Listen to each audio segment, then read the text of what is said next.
तो hello student, स्वागत है आप सभी का एक बार फिर से आपके अपने यूट्यूब चैनल में। स्टूडेंट, इस वीडियो में हम फिजिक्स के एक इम्पॉर्टेंट क्वेश्चन के बारे में डिस्कस करने जा रहे हैं, जो कि 2024 के एग्जाम में आया हुआ है। पेपर का कोड था 346 FV और क्वेश्चन जो था वो 5 मार्क का था।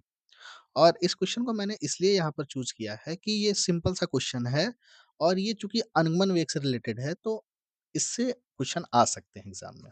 ठीक, और अनुगमन वेग से तो आपको पता ही होगा कि ये एक मोस्ट इम्पॉर्टेंट चैप्टर है। इससे हर साल क्वेश्चन उठता ही उठता है और उम्मीद है कि कल के पेपर में भी क्वेश्चन इससे उठेंगे।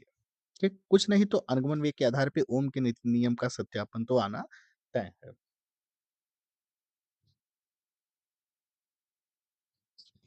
तो चलिए देखते हैं कि क्वेश्चन क्या दिया हुआ है। क्वेश्चन अपने पास है बेटा कि किसी चालक तार की लंबाई 3 मीटर है तथा उसमें मुक्त इलेक्ट्रॉनों का जो घनत्व है वो 8.5 गुणे 10 घाते 28 प्रति मीटर क्यूब।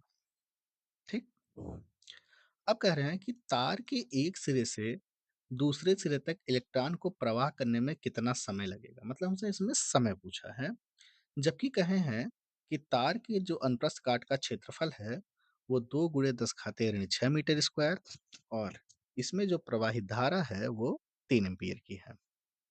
ठीक, तो क्वेश्चन हमने पढ़ लिया है। क्वेश्चन में जो जो डेटा दिया गया है उसको हम यहाँ नोट कर लेते हैं।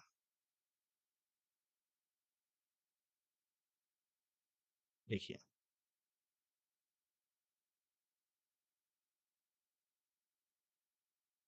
अपने पास दिया गया है कि जो चालक तार की लंबाई है वो 3 मीटर है। ठीक, और इलेक्ट्रॉनों की जो संख्या दी गई है वो 8.5 गुणे 10 घाते 28 दी गई है। और जैसा कि मैंने बताया आपको कि हमसे इसमें समय पूछा है और इसके जो अनुप्रस्थ काट का क्षेत्रफल दिया हुआ है वो 2 × 10 घाते ऋण 26 मीटर स्क्वायर है और प्रवाहित धारा इसमें 3 एम्पियर की है। और हम अच्छी तरह जानते हैं कि जो इलेक्ट्रॉनों पर आवेश होता है वो 1.6 × 10 घाते -19 कूलाम का होता है। तो अब जो जो हमारे पास डेटा दिया हुआ है इसको हम फिल कर लेते हैं। तो हमने फॉर्मूला पढ़ा है बेटा कि अनुगमन वेग वीडी इक्वल टू होता है आई अपॉन एन ई ए। तो आई का मान 3 है, एन का मान दिया है अपने पास 8.5 गुणे 10 घाते 28, ई का मान 1.6 गुणे 10 घाते -19 और एरिया अपने पास दी गई है 2 गुणे 10 घाते -6।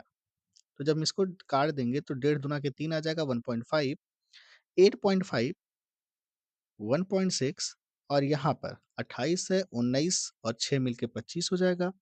अब चूंकि 28 प्लस में है 25 माइनस में है तो -3 आएगा।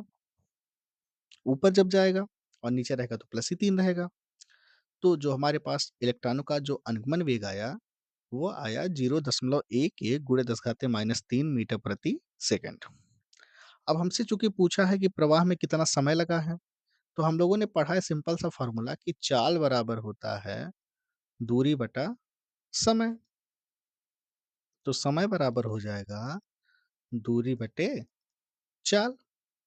तो देखिए, समय बराबर हो गया चालक तार की लंबाई बटे अनुगमन वेग। तो लंबाई उसने 3 मीटर दे रखी है, अनुगमन वेग हमने इतना निकाला। अब जब इसका भाग करा देंगे तो हमारे पास उत्तर आ जाएगा 27.2 गुणे 10 घाते 3 सेकेंड। ठीक, ये है इस क्वेश्चन का आंसर। उम्मीद है कि ये क्वेश्चन आपको समझ में आया होगा और इम्पोर्टेंस आप इसकी समझ सकते हैं कि ये 5 नंबर का दिया था क्वेश्चन और इसमें थोड़ा-सा और जोड़ा था कि अनुगमन वेग क्या है और उसके आधार पर ये क्वेश्चन दिया हुआ था। तो उम्मीद है कि वीडियो आपको समझ में आई होगी। वीडियो पसंद आई हो तो चैनल को लाइक, शेयर, सब्सक्राइब ज़रूर करें और कल के पेपर के लिए बेस्ट ऑफ लक।